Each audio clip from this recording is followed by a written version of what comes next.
those larger classrooms. Talking about our PTZ cameras next, we'll give you some options there.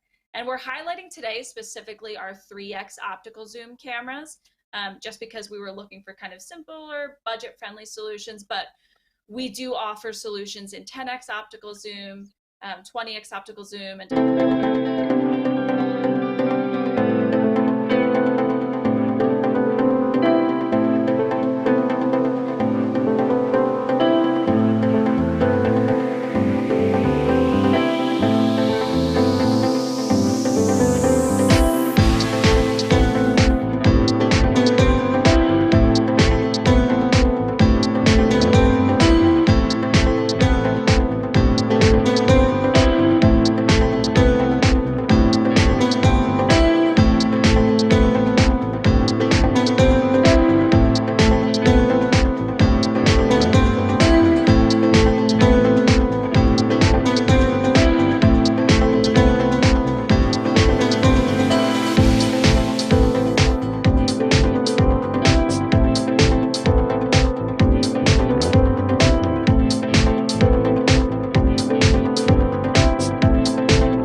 This episode is sponsored in part by PTZ Optics.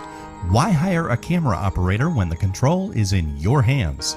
Visit ptzoptics.com for more information. And by NewTek, makers of the TriCaster TC1. Stun your viewers, not your accountant. Visit newtek.com for more information.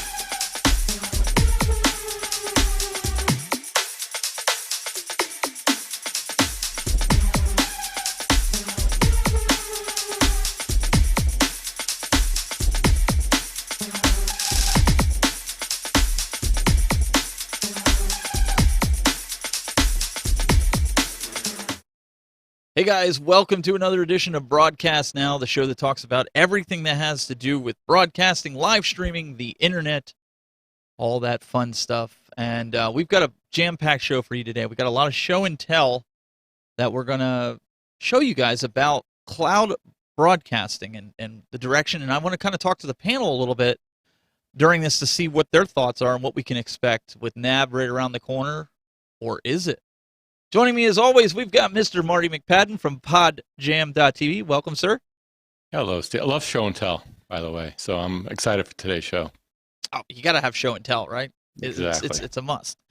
And also, we have with us the man, the myth. No. He's on the left side. Left side. Get on the wall. No. Oh, did you forget today was Steven, show day? Are we live? We are live. Put Call of Duty away. Sorry, guys.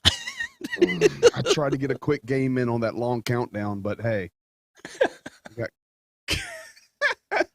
It's going to be awesome tonight.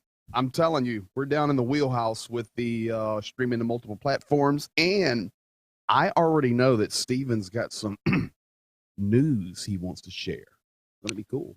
Absolutely. And I kind of want to get everybody's opinion on this, and you guys feel free to post it in the chat room as well. As we've all heard, and NAB, which is normally, for those that don't know, is in Las Vegas, Nevada, and that's usually every April, around the first week of April. Well, since the pandemic, it's been hit or miss with NAB. In fact, it was canceled last year, and then this year, it was brought out that it was going to come out, and they were going to have it on the 9th of October through the 13th, I believe it is. Well, I know my company, PTZ Optics, as well as some other companies, have been pulling out. Well, there's a big name that actually pulled out this week, which is really, really, caught me totally off guard, and I didn't know what you guys thought. But Sony has withdrawn from in-person participation of both NAB and Infocom. And for those that don't know, Infocom is usually in Florida, and it's usually in Orlando about a week after NAB, roughly around there. But don't fear, Sony is going to be doing a press opener, Sunday, October 10th at 9 a.m. Pacific, 12 p.m. Eastern Time.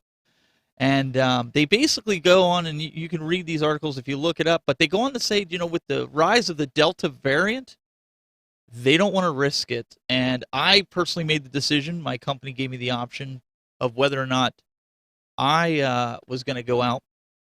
So I opted to not go due to all the companies pulling out, and also for safety. I don't want to get stuck in Vegas and quarantining. Otherwise, I'll be knocking on John Paretto's door and staying with him for contact tracing. But Greg, let's start with you a little bit on this.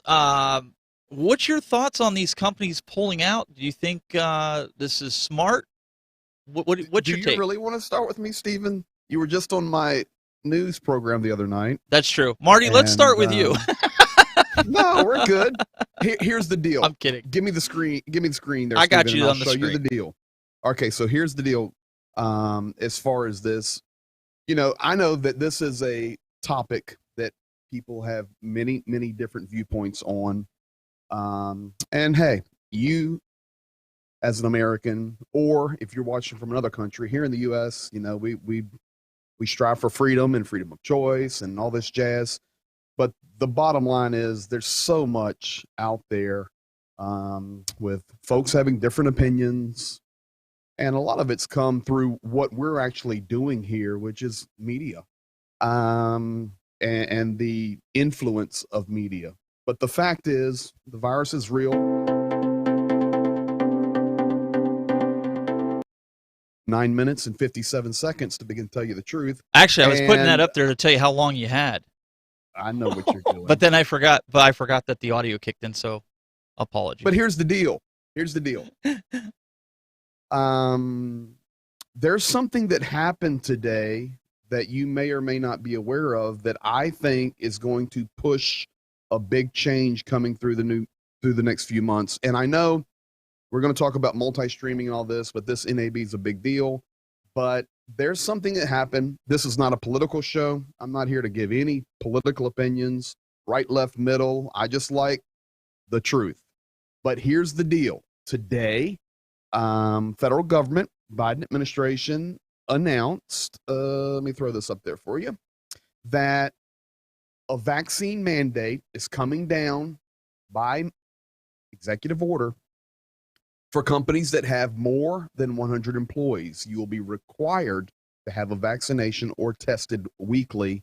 Second, for the federal government employees in the executive branch, there will be no option.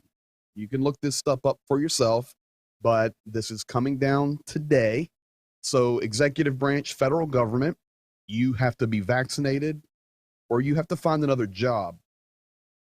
Companies that have more than 100 employees have to fall under a whole new category of requiring the vaccination or having a weekly test. That affects about 80 million Americans. So it is no surprise to me at all that Sony comes out today, says, or whenever it was yesterday, today, we're not participating. I think actually it's going to be a whole lot more of that. This stuff just came down today from Washington. So I'm sure companies are digesting this and they're going to have to figure out how to deal with this going forward. So it's going to be an interesting time.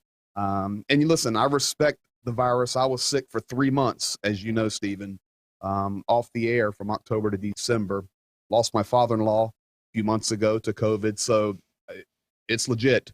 But we're going to see what happens. But I'm sure now that federal government's getting involved at a new level, it's going to upset the apple cart for many things that were planned this fall. And this is just the beginning, in my opinion. Marty, what do you think? Do you think it's smart that that these companies are pulling out? Do you think NAB should just cancel? Man, I mean, I think that I think the mistake NAB made is not setting up as a hybrid event.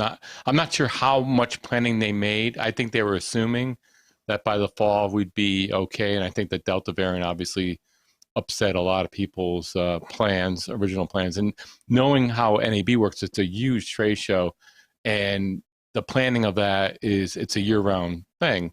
So it's a huge undertaking. So I think they got caught, and I think the mistake they made is they didn't plan for that hybrid portion. So, I mean, as far as the mandates and all that,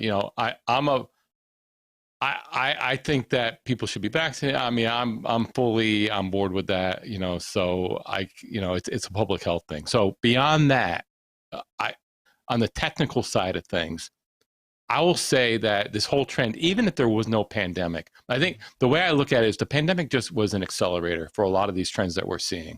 So I think these companies are realizing, in fact, Apple is going to have their event, their iPhone event next Tuesday. And I'm a big Apple fan. I watch all the events. I think that they're probably setting the standard in these new virtual events. If you haven't had a chance to watch one of the recent events, if you're into production and all, take a look at it. It's probably the best example of a virtual event that's out there right now. They're setting a very high bar. Sony, in fact, my only experience with NAB, I was a guest of Sony back in 2014. They have traditionally the largest booth there. They have a really good location. So, like Stephen, when you pointed it out, for them to pull out, they're one of the largest exhibitors there. That's a huge deal. And I think that, and also they're fully capable. In fact, every year they would have a press event. They would have their own thing in their own. And when I say Sony booth, it's like a mini city in there. It's huge, and they have, like, the year I went, it had a wraparound screen, all kinds of crazy stuff. And they do their actual press event in the booth. I mean, they have plenty of guests, they have seating.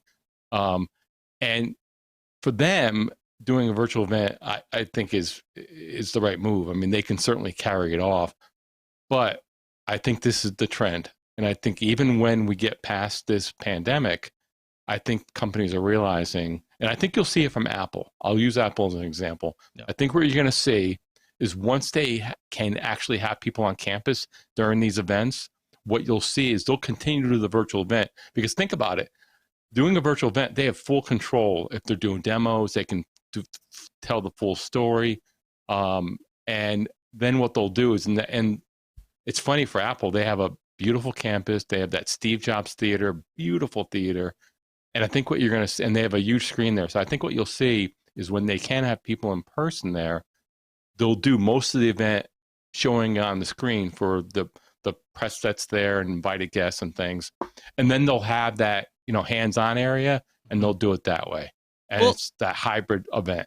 Let me ask you guys something, because this is a broadcasting convention. We're going to get into the cloud broadcasting. Because this kind of plays into the cloud broadcasting because of so many options right now, NDI and different things that are out there. My question has been, and forget what your belief is on the mask, not masked, it is going to be rather difficult to keep a 6-foot distance from potential buyers of your product and wear a mask at a broadcasting convention. If anybody's been to a trade show or a broadcast convention, it is noisy. It doesn't matter if it's broadcasting or anything. It's noisy. People are bumping their audio. If it's an audio company,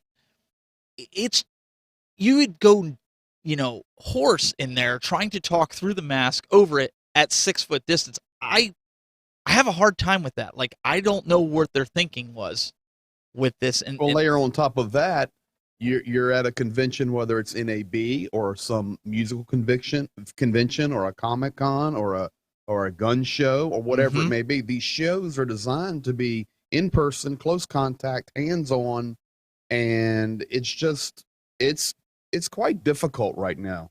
I'm glad I'm not in charge of NAB or any other program right now, but it shows the necessity. And I think Marty was alluding to this, especially with Apple. And then I saw John Prieto's comment in there. It's alluding to that. Marty said that COVID just was like a catalyst for a transition in society. And I would agree with that. We were heading here to, hybrid events, streaming, multi-streaming, virtual events. This just accelerated it. But I don't see, honestly, if I had to make a bet right now, I bet it's canceled. I guess we'll have to wait and see and find out what they're going to do, because, I mean, it's one of those things where, you hate to see it go because you don't want to see them lose money. You don't want to see any company go under, whether it's NAV or anything like that. So if it happens, we'll be sure that following week to give you guys our input on the things that are released, or even if everybody decides to do their own virtual event that Thursday, we'll do it. Stephen, I can tell you this, I'm pretty much into the crypto world, love it, and been a part of it a long time. I've got a couple of friends in the industry that are pretty high level in crypto, and one was going to have an event this fall in Vegas, pretty large event for cryptocurrency event, and he had to cancel it. He just came and says, listen, there's just no way to do what they're asking me to do to have this event. So I think there was some play from the backside that there are certain requirements and things that have to happen. And of course, that's nowhere near the size of these larger shows. So there's for sure things going on behind the scenes for requirements. Absolutely. It's one of those things we're just going to have to pay attention. And again, you can count on us. We'll bring you the best information we can of all the companies that release whatever they're releasing at NAB. I know there's a lot of exciting stuff as I've been getting emails from different companies under embargo, but I will let you know there's some cool stuff coming.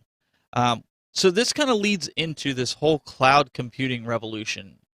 For most of you guys, you know, there's hardware and software out there that you can put together, whether it's a computer, Mac, or PC, and create great content online. But more and more, we're seeing the move toward cloud broadcasting. And let's kind of give you a little sneak peek into a platform that I use here called Switchboard. Now, Switchboard is cloud-based, but it allows me to take a single stream out of a vMix, Wirecast, OBS, whatever software solution I want to use, or even TriCaster, stream to the cloud, and then the cloud distribute it to all these destinations. Like you can see on the right-hand side here, there's probably 10 destinations I'm populating this to. It gives you a view count. It gives you the ability to syndicate. And one of the cool things is Greg's Facebook, his YouTube, and Marty's YouTube, I'm able to stream to it without knowing any of their credentials. It does a stream share with Switchboard. So if you're wanting to get into actually streaming in the cloud without using your bandwidth, this is a great option. It gives you the ability to go to most of your destinations that take RTMP, as well as there's some built-in destinations here. Like if I click Add, we could select New Destination here. And these are just some of the pre-built destinations. So if you don't see your destination there, you can simply put in your RTMP information. I haven't found a destination that I couldn't go to from this. Going 1080p, guys, going to basically 10 destinations right now would be tough on a 50 down, or excuse me, 400 down, 50 up connection, 1080p. It'd be just super difficult to do that. So having this ability, we've been, I've been doing this for quite some time, streaming it. What are your thoughts about that? Relying on the cloud. Marty, we'll start with you on this one. Streaming to the cloud and letting the cloud distribute your content for you. Oh, I think it's one less, or in your case, 10 less points of failure. And the other part is the bandwidth. So a lot of, especially beginning streamers or one-man bands or people that stream out of their houses, they know about multi-streaming. There's, it's talked about, and you could do it through vMix, you can do it through these various software switches, and it is capable even through a Wirecast and all these other. You can go to multiple RTMP destinations. Problem that you run into, of course, is can your bandwidth keep up? Because you're generating these streams and you're going out and you're going to individual destination and you're doing all the work yourself. The value of a cloud service like Switchboard is like you said, Stephen, you send them one stream and they take care of everything on their end and they redistribute it. You do introduce a little bit more delay, but I think the advantages outweigh the disadvantages. That's really the only disadvantage I see, is there may be a little bit more delay because of the extra work that it takes, but it takes all that strain off your system. I don't know of anybody at home that has that kind of bandwidth or even that kind of CPU strength in their setup to be able to do multiple streams. I mean, certainly not 10 streams like you do. And again, it's just you're offloading. It's a process that you don't need to really be involved with. You're offloading. It's a lot of computing power. You're offloading a process that is just going to slow you down and cause issues that you don't need to deal with. So I'm all for it. It's not free, but if you want reliable streams, especially you want to go in multiple places, these kind of services are great for that. Greg, what about your thoughts? I know you're not really using a cloud service. You've got a pretty good bandwidth pipe at your place. What's your thoughts? I have used Restream.io in the past when I was gaming earlier before any of the pandemic stuff. And to be honest with you, the reason I chose them was because they are a Ukrainian-American company. And I had some friends that knew the inventors of that jazz from Ukraine. I've been working in Ukraine for 30 years. So Honestly, back in those days, Steven, I didn't even trust restreaming because I was actually scared to put my credentials into the cloud. I'm serious. I was scared to death to put my credentials into the cloud. And I said, okay, I'm getting ready to get hacked. So I talked to my buddies in Ukraine. They said, no, dude, this is legit.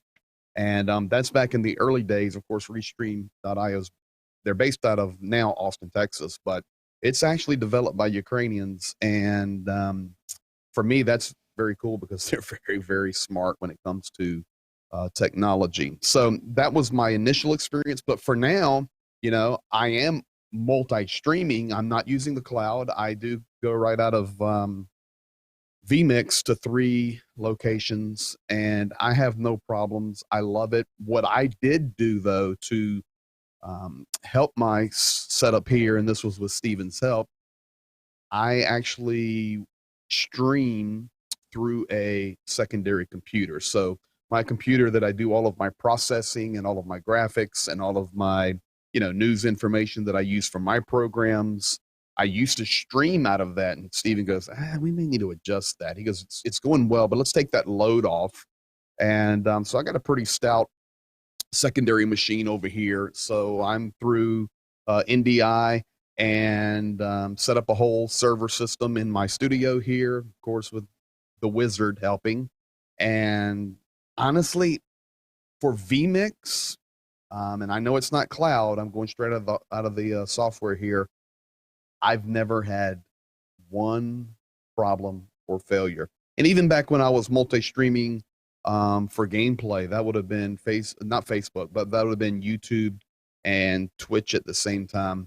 I never had a problem. But what really set me over the edge was able to talk to somebody, because I'm very conservative by nature, especially in regard to credentials on the cloud.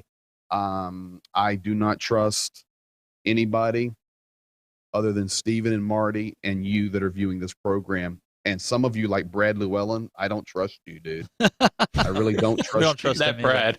Not Brad. No, I don't trust Gotta watch him. that I don't guy. trust John Mahoney. I don't trust Zahidas. No way, dude. But you know, people I don't know, I trust you. But no, it's the legit. So I was actually scared to put my credentials in the cloud, but they set me at ease. And so it's a wonderful, wonderful thing. And for anybody that will ever say to you, listen, only stream to one source. Build your audience at one place. They're full of baloney. You want to grow your platform, you want to grow your community, you want to grow your investment into whatever you're trying to communicate, your message, your cause. Why is it not smarter to stream to multiple platforms? Now, the beauty of something like vMix is, and Steven can, you know, talk about this more, but we're able to bring in all the comments to one central location here with the vMix social system and then roll them up. So it really almost creates one community. So I'm all for it, man. So one of the things, as Greg mentioned, was Restream.io. Now, I mentioned Switchboard, and there for a while, Switchboard and Restream, as I know the CEO of Switchboard and been with them when they were back Joycaster, and I really liked the product the way it was. Restream.io has taken a different turn where not only can you stream to multiple destinations, and their freemium model is actually fairly well, does very well. They also have a web studio in here, and so you know, again, this isn't a tutorial, but this is going to be like a quick overview. So you don't have a PC or a Mac that's capable of doing such high quality video, you know, anything like that. They give you ability inside of here to where you can do like these split boxes, like you're seeing myself and Marty and Greg doing, 3 boxes, picture in picture, where you have like, say, a web browser and maybe yourself. You have a cinema view where you can have a bunch of people underneath, kind of like Zoom if you're familiar with that, or on the side. You got all these different themes that you could set up for like news, rounded corners. You could set up colors. You can even set up different backgrounds if you want to change your background to something like that. Well, that's the countdown, but you kind of get the idea. You can do it all inside here without having to have a super beefy computer. You can do just simple backgrounds or video clips. If you want just a static background or something behind your 2-box.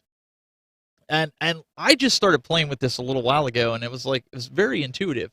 The cool part they also do is they have a restream chat. You can do like the chat overlay if somebody was typing. Let's give it a whirl here. They also have a congregated chat that you can do to where I'm not streaming. So to activate chat, please enable channels here. So I don't have anything tied up. So, but this is called Restream.io. And this is what you're going to be greeted with. You got to link it to your either Facebook, Twitch, YouTube, or LinkedIn. But having the ability to even record in the cloud. So there's different, again, I mentioned this is a freemium model, but you can upload your recordings if you pay for a higher tier inside the dashboard. So let's go back to the live studio here, guys. And again, this is all done from the browser, and I would highly recommend Chrome. There you can see I'm in here. And I'm kind of doing a picture-in-picture setup here, but it have the chat on the right-hand side, so you can do a lot of different things. Like upgrade to enjoy advanced features. So this is the price point that you're looking at here. Standard $16 a month, and these are the options. You'll have to go through this. $41 a month for professional. In my opinion, after looking over this, guys, to me, this is what most people would use. If you want to get in and have a I don't even want to call it a semi-pro. I don't want to call it professional or non-professional. To have a good-looking stream, you're looking at $41 a month. If you take into consideration the cost that is in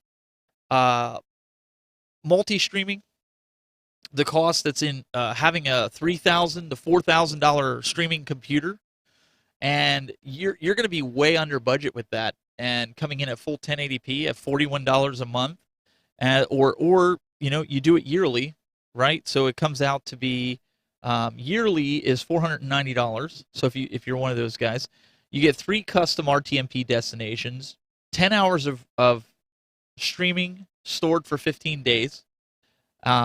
You really got to get into this to find out, but they tout that you can do 30 different destinations or 30 destinations at one time. I don't know. I didn't get into it enough to know, but you can do like different events. You can schedule your events.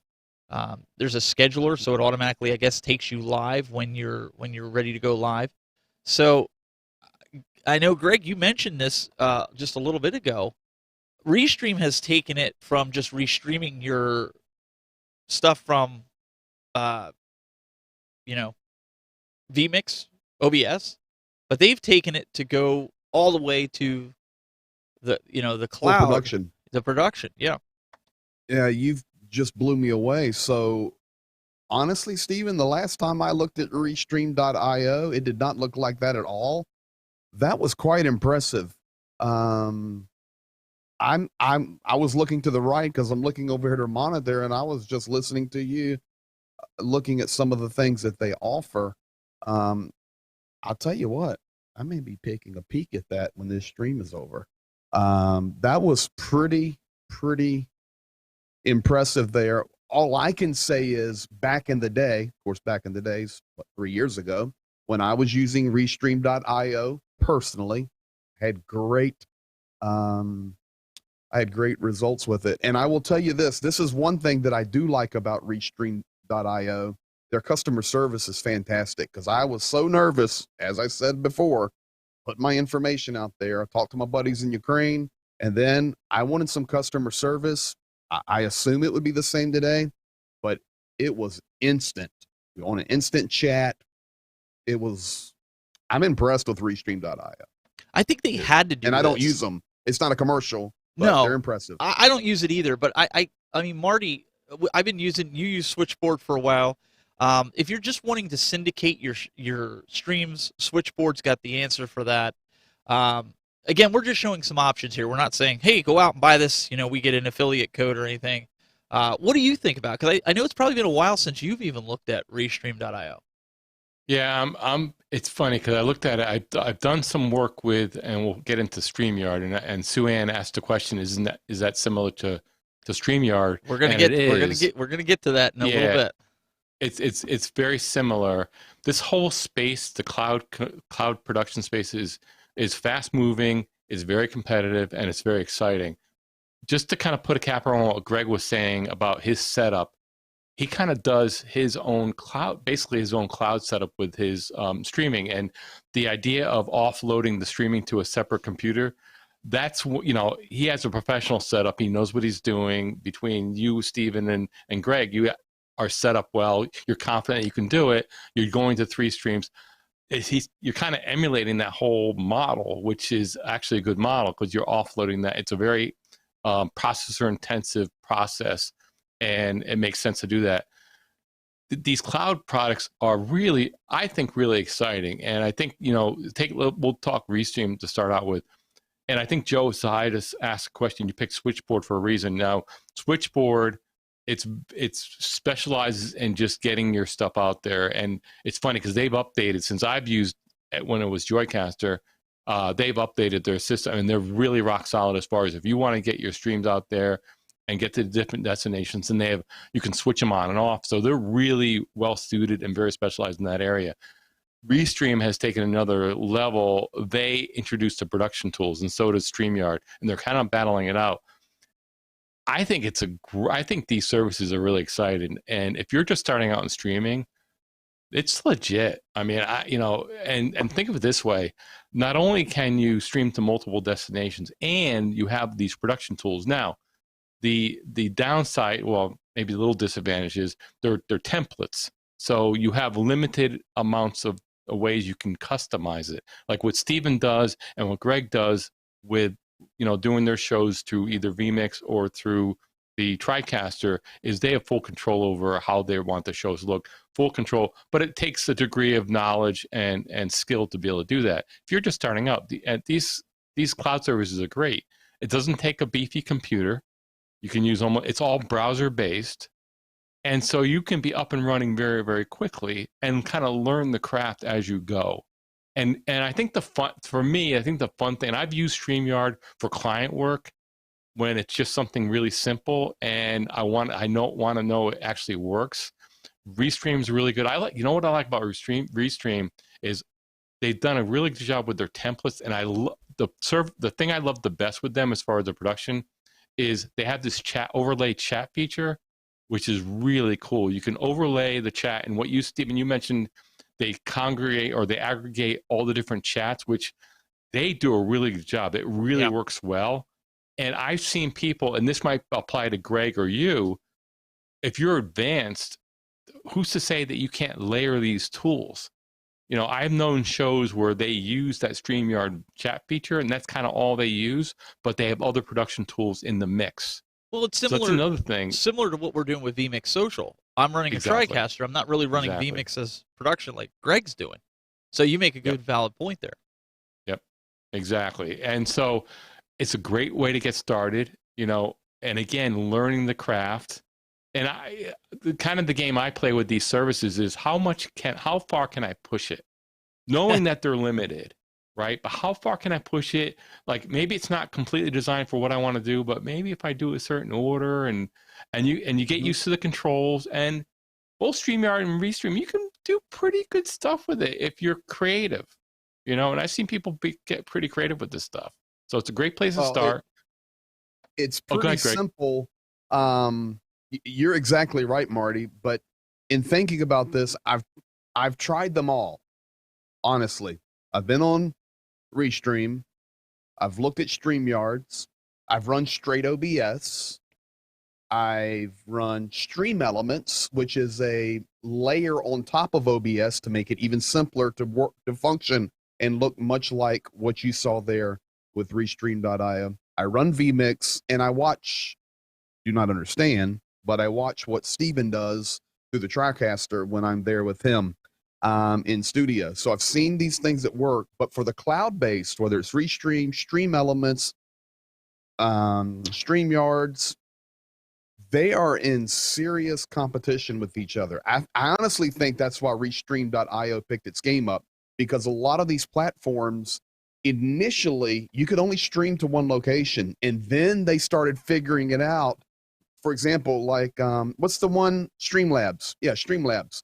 They figured it out. They said, oh, okay, we've got to add multiple destination streaming. And I can remember when that came out not too long ago. Well, they were It's because behind. This is a They were behind because Wirecast and vMix and VidBlaster were already giving you the ability, as well as TriCaster, to stream to multiple platforms. correct. So they had to jump on that board. vMix. I own vMix. I stream the 3 locations for free. Because I've already paid for vMix Well, and I've you set already up, have the bandwidth. like Marty said, Yeah. my own little network in here. But on the cloud-based side, this is a huge competition area right now. So what Marty was kind of leaning into as a production guy, especially, if you need to see his expertise and a good bio picture, head to podjam.tv and you'll see it. The guy's a beast. But my point being, if you think outside the box, and I know Steven has done this and I have done this, I can pretty much manipulate OBS to do what OBS is not intended to do. If you will crack it open some, and that would then bounce over into StreamYard, Restream, you actually can expand it to be a little bit more creative, but you got to play with it a little bit. That's kind of what Marty was saying. If you want to try to get this stuff to do what it's technically not supposed to, and we do it all the time, we push the envelope. And yes. Ooh, I just remembered. So Steven's always challenging me to be streaming my gaming, and I'll probably stream it tonight if I can figure out OBS again. Yeah, he broke it. I told Steven, I called him the other night going, because he had challenged me. He says, you got to be streaming your video game tonight. I want to watch it when I'm going to bed. I said, no problem. So I stream video games at 10:30 Eastern, and about 9:30, I started to fire up OBS. I forgot how to use it. I've been using vMix every day. So here I'm talking all this stuff, and I'm sitting there, I'm texting Steven, dude, how do you use the OBS stream elements? I forgot. But my point being, so you can hybrid stuff. So like, I have done this personally. I like a lot of the overlays, for example, these cloud-based utilities offer. Okay, like Stream Elements for. Don't get into that yet. We're gonna get into that. We're gonna get into that in a little bit. I know we are. They have some phenomenal templates, but what I've done is integrated the softwares. So I lay Stream Elements on top of vMix. It's just a little bait for you. That's a beauty with this stuff. You can. Is that the magic prize we're talking about at the end? That is the magic prize. We're gonna get to. Well, because what I want to do is, again, there's tons of services out there. These are ones that I know a lot of people, like if you look at the consensus, these are the programs that everybody's using that is either starting out or kind of intermediate. And that's what I wanted to show you guys, because the tools are getting powerful and more powerful without needing to have all the hardware. And I know a lot of my buddies use this, which is StreamYard. You're greeted right here. You're seeing my built-in webcam. You put your display name in under the cam and mic. You can choose whatever it is that you want as your audio and video source. You can do green screen if you want. I'm not going to do it because a buddy of mine, Glenn, he does this all the time, and he does he'll do stuff like this, as Greg knows, and it looks awful. And I tell him this all the time. Incredible green. Well, that's screen unbelievable. You have to put a green screen behind it. Don't do otherwise. So you set all this stuff up, and then you enter your studio. So this is what you're presented with. You have a chat. And Marty, that's why you saw him broadcast now. I scheduled this earlier. It was just to come in here and do this. But you basically have a switcher in a browser form right in front of you. And you have this little green room, so I can click and add myself to the stream. I can remove myself from the stream. And it basically says your audio was removed, add yourself back, and use the layout buttons if you want to maximize a guest screen without losing audio. So let's say I was a guest and Greg's doing a show and they put me in, we'll call it the green room. I could still hear the show and I don't have to mute my audio. So it's a great way. I can add to the stream. We can do split boxes. I obviously don't have anybody else in here. If I did, you could see it would do a side by side, or there's one that you can put a background behind it. There's a three-way box. There's a presentation box. There's two people in a presentation, and there's a presentation full screen. And then you have your invites, just like Google Hangouts or Zoom, if you're familiar with how Zoom works.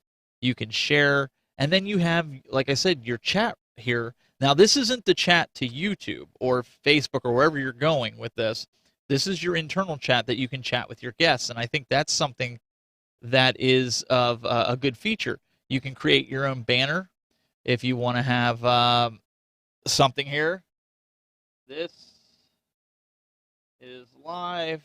And then we could have it scroll across the bottom, add the banner. And then I'm assuming that's how you make it work. I don't know. Oh, I got to click show. There you go. That easy, right? So it puts it right across the bottom. If you have an I don't know if it does RSS. I would think so. But you could have somebody's name or whatever. You can do branding colors. You can add different overlays, what we call lower thirds. Video clips, backgrounds, like if you want your own custom background. Again, here's your private chat.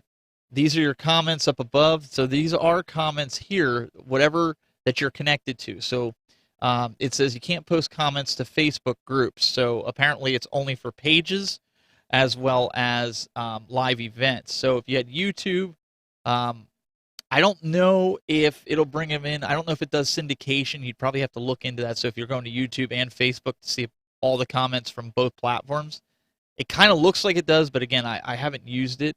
This is just a little bit of behind the scenes that I played with today. And then you have your settings, which we talked about here. You can go in and change some things. So in essence, I'm on a MacBook Pro here. I could run it on a MacBook Air. I could run it on one of those little net-top computers. I can essentially run it, guys, on anything that is basically I could probably run it on a Chromebook. That's the beauty of this, having that as an option if you don't have the computer power. It's not going to look like something that somebody that has like a $100,000 studio, but it still dresses it up nice, wouldn't you say, to do a live show where it's not just a static picture of yourself or static video of yourself. I actually wish I was a viewer tonight and not a panelist. I mean, honestly, I mean, I've been doing this stuff and I can talk about it and help people, but man, this stuff has really changed. Yes. I've been, and I love vMix. Of course, I'm not changing, but wow. I looked at, what was that, StreamYards? StreamYard, yep. Steven, I looked at them 18 months ago. That was not even what their platform looked like. What a huge change. Yeah, this is some good stuff for folks, man. And I think it's 20.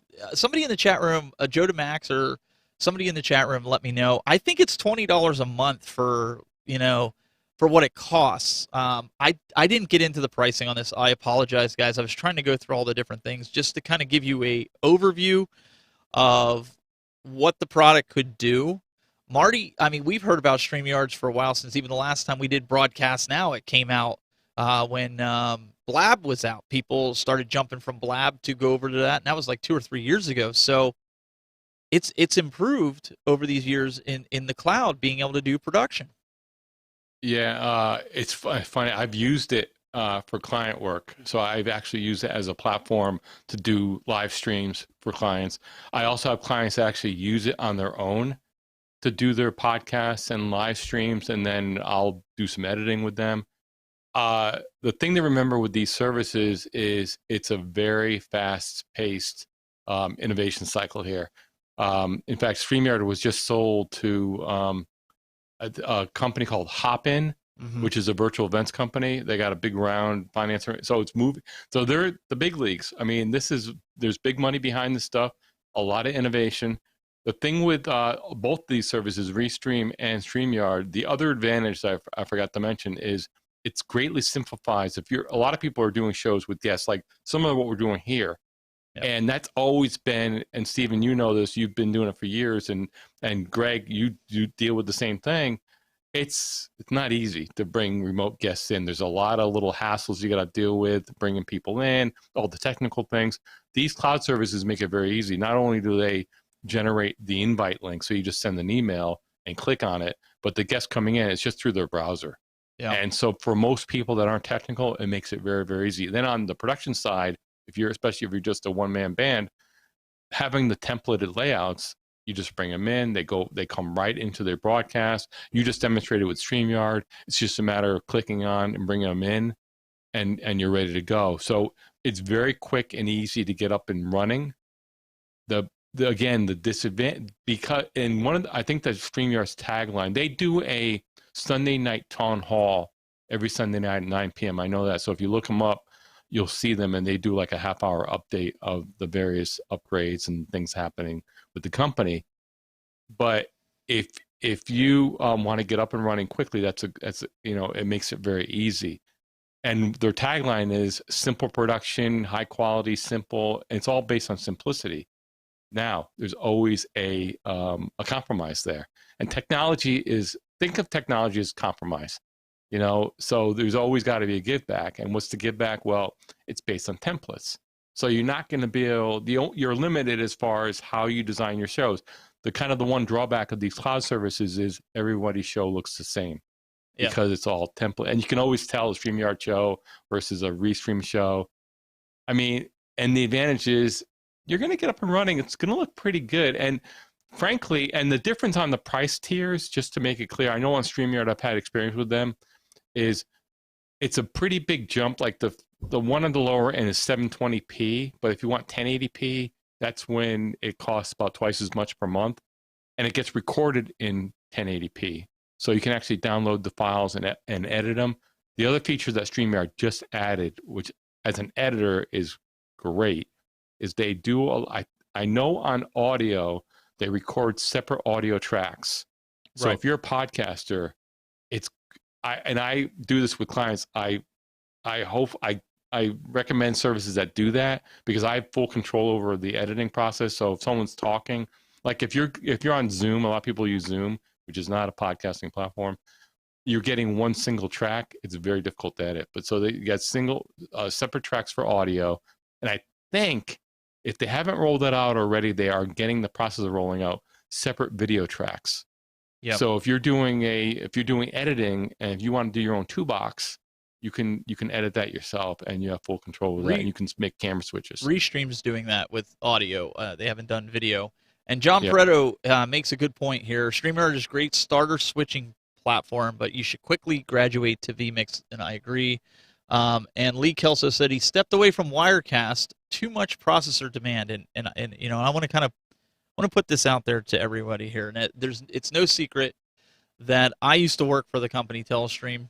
I now work for PTZ Optics, and I still use Wirecast for different things, believe it or not. Wirecast has certain things that you can do very well with it. One of the things that I did, I got the students at the school running Wirecast because they understand how PowerPoint works and they understand the layering system, and it's very simplified for people that want to get going. I'm sure Telestream's not going to appreciate stating that I don't believe Wirecast is a professional level tool at its current state. I think it's trying to be, but I don't believe it's there when you consider the features that vMix has. And I also believe OBS is not a professional level tool either, or any of these other platforms that we've discussed.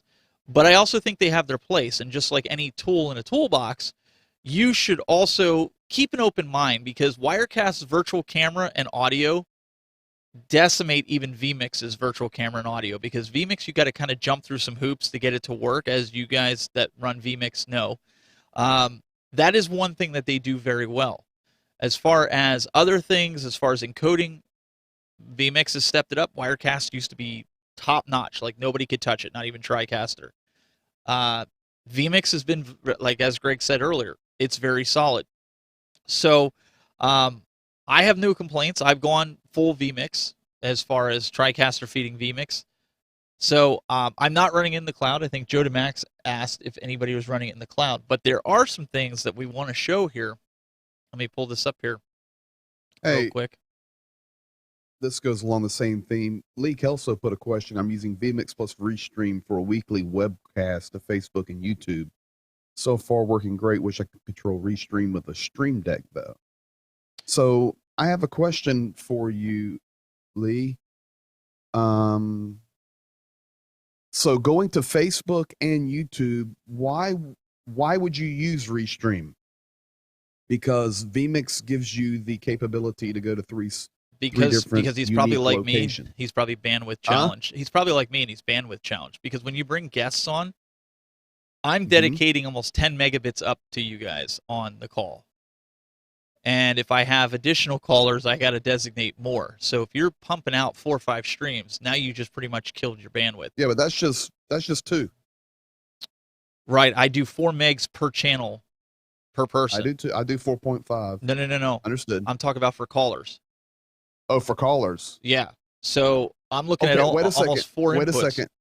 You're getting in my world now with vMix. Okay. You're telling me that when you bring a caller in, you're giving them 4.5 megabyte? They're giving me that. I'm allotting for Right, upload but and you're download. allowing that much to come in. Yes. Yeah. Okay. I have a guest every Tuesday and Friday. I give them 320 kbps. Okay. That's You half. on my stream the other night, you were only coming in as a low mobile Correct. or low mobile caller, Correct. and I still had the beautiful HD. Well, and vMix call is compressed. It's heavily compressed, just like Rendezvous, and just like you see with StreamYards and all these other. John's system's a bit different with neural net. It's uncompressed. You're getting a lot more. You have a lot more ability with that. Without going down a rabbit hole here, but that's why. No, but are we allowed to disagree on the program? You can disagree if you want. I know you're the pro, but like I want to help Lee Kelso out. I was streaming to 3 locations with 1 computer. What's your upload? Having sometimes what's 4 your- guests on. What's your upload speed? My upload speed is about 15 to 16. Okay. And do you throw everybody off the internet when you go live? No, my kids are playing video games. Oh my goodness. That's why I'm saying it'll work. Oh no, I'm not saying it won't work. But he wants to be able to use his Stream Deck. So if you're only going to 2 locations, let vMix do it for at least try it. That's all I'm saying. Yeah, I mean you could definitely try. It's processor intensive too. That's the other thing. When you start Well, I adding do more and gotta more be still. encoders and then you're recording, that's one of the reasons I Understood. don't record on TriCaster is for that. Joe and John are saying that they don't believe that the live to air is uncompressed. I'm pretty sure that John said it was uncompressed, but again, I'd have to check with him. We have to move on though. We have to talk about the final product here that Greg alluded to earlier, and that is Stream Elements. So Greg and Marty, one of the biggest hiccups that people have for graphics on their machines is being intensive in CPU, just as you were mentioning, if you're doing all this stuff. Well, there's a platform called Stream Elements. You can go to streamelements.com. It works in conjunction with OBS if you want to install this. It does more than just graphics. As you can see here, it'll keep track of your subscribers, different members, different tips that you get. You have like an activity feed outside of that. Different people that subscribes to your channel tells you who they are. Your revenue channel with different things like that. There's different streaming tools here that on the drop down. They have an overlay gallery, and this is all free. Now, it might be dedicated a lot to video games, but you can customize it so it doesn't look like video games all the time. Like here is some of my graphics. I use this for game night, but you can go in and manipulate them. And the cool part about this, if I click edit here to go in, this is like having a CG builder, but it's in the cloud. So you can go in here and edit these boxes. You can move them around however you want them. You can change colors. You can change the titles on this. And then what you do is you simply copy the URL and paste it into vMix, OBS, Wirecast as a web source. I believe that's what it's called in vMix too, right, Greg? It's called a Yes. web source.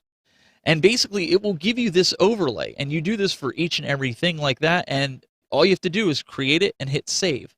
Now, obviously, maybe you don't want chat overlaying. You can remove those elements from this. The cool part, it being free, that I think is huge. There's also a chat bot in here that if you wanted to have a bot in your chat and enable different commands that maybe you don't know how to program it. Greg, when you and I talked about this, and you're like, oh, I don't know, that seems a little complicated. You got into it. Next thing you know, an hour later, we were rolling. You had your own bot in the chat room. Yeah, because now, as you guys know, I'm a vMix maximalist proponent, but I'm open to anything. But when it came down to the gaming side of it, that Stream Elements 1 hour and I was rolling. But here's the cool thing, Stephen. I have used some of the Stream Element templates overlaid even on my news program. So this stuff is so interchangeable that if you just dive in a little bit between these platforms that are competing with each other, you can gain a little piece here, a little piece there, a little piece there. But ultimately, the far back end, I do use vMix. But like if I was just to start wanting to stream a game right now, or maybe pop up a quick conversation with somebody, any of those platforms will be phenomenal, no problems. But ultimately, I want to get to where I can add my touch, my flavor, and of course, a platform like vMix allows you to do that wonderfully. So, Marty, I don't know. That's where I'm at. Marty, really quick before we got to wrap this up here. Yep. One of the big things that we talked about all these streaming platforms in the cloud. One of the biggest things that I see that they're lacking, whether it's StreamYard or some of these other platforms, is community. You have to build community in order to get viewers. And I want to show you an example here. This is from almost 10 years ago on Justin TV. This was a virtual background I built. I was using Who's Wirecast. that guy in the lower left? Yeah. Look at my videos even stretched. Look, shows how much this guy knew what he was doing, right? My video is all squozen, as Joe DeMax would say. But I want you to take a look at this. We had over 2,026 viewers live watching this show, and it was a bunch of geeks just talking about tech with a pretty poor virtual background and me stretched. But what happened was there was community where you could go to Justin TV, see what shows were live, and you would be able to choose the show that you wanted to watch, whether it's Ustream or Justin TV. We don't have that anymore. You have Twitch, which, Greg, you already said you're not streaming there, really Never. anymore. Because, one, you're not going to get recognized. It's oversaturated, and they put a pile of crap on there. And then you have YouTube. They've sold their brand down the lane. So, Marty, what is somebody that wants to get started? What do they do to build? What's the draw to doing a cloud-based solution? I mean, you really have to go off your subscribers on YouTube if you're going to go.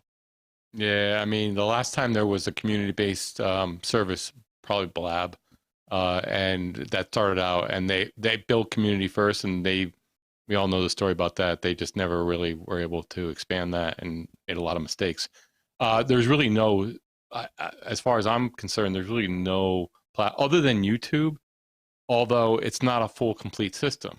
So a lot of the things we talked about tonight are production tools.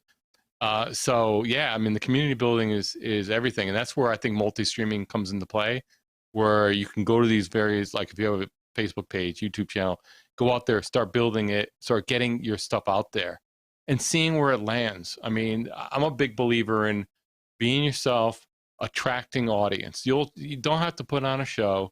You'll attract the right audience. There's an audience for everybody. So start there. I think the multi-streaming is a great way to go, and then you can see where you're at and see who you're attracting. The other thing I want to put a bow on as far as your production tools go, think of it this way: a lot of these tools get you started quickly, and without minimal fuss, very easy to get started. They're limited, but also what you're discussing with Streamlabs. Think of it this way: as you advance, I think the most fun about these tools is their tools. see what you can do with them. I love the idea with Streamlabs it's meant for gamers, but Greg was mentioning he uses it in his news program. You can do it for various graphics. It's a great, think about how it works. You can produce these graphics in the cloud, take the URL, layer it on as a transparent graphic. That's great. I mean, that makes it nice and easy. And then StreamYard, Restream, or what elements you can use from there.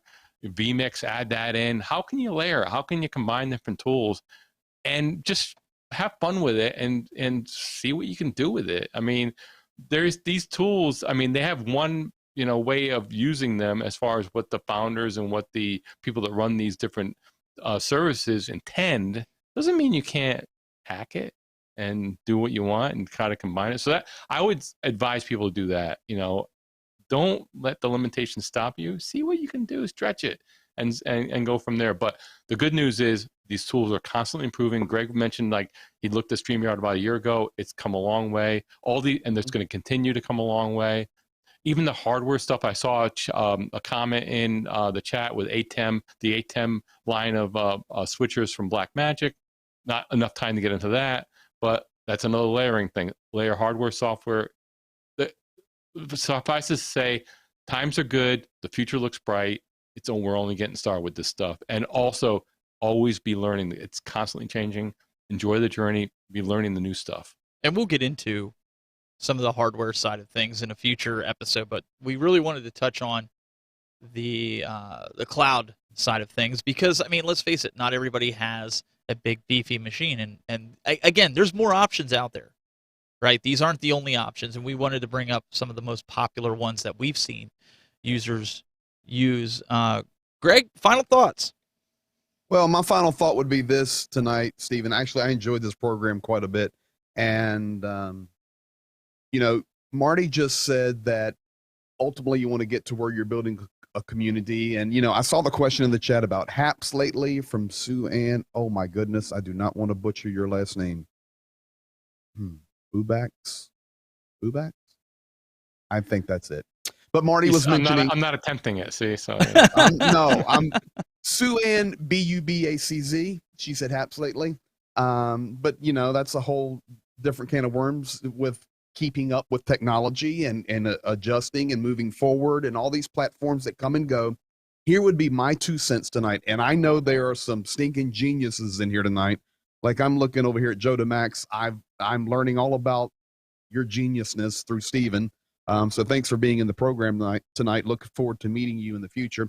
But here's the deal. In the program, we got broadcasters and we got production people. Been doing this pretty much every day. There's nowhere right now going to beat building a community on Facebook and YouTube. So you want to restream, you want to hit to 2 platforms, 3 platforms. Those 2 better be at the top of the list. And from there, let it grow forward. The tools are there. Technology's getting better. I wish you all the best. And anything Broadcast Now can do to help, guys, shoot us a message and we'll let you see some of the Sue Ann, it works. LOL. Yeah, with all due respect, I mean, that was my best guess. Names anyway, are tough. We're here to help. That's right. And this is a learning adventure. Technology's changing, honestly, day by day. And let's head on this journey together and all grow strong communities to make an impact on our society and world. And I encourage you to look up on Facebook. Marty and I have had a group for quite some time. Marty started it, was gracious enough to share it with myself, and Brad heads it up over there. He is the community manager, and it's Broadcast Now. So look it up. Greg's a moderator in there. We're all in there.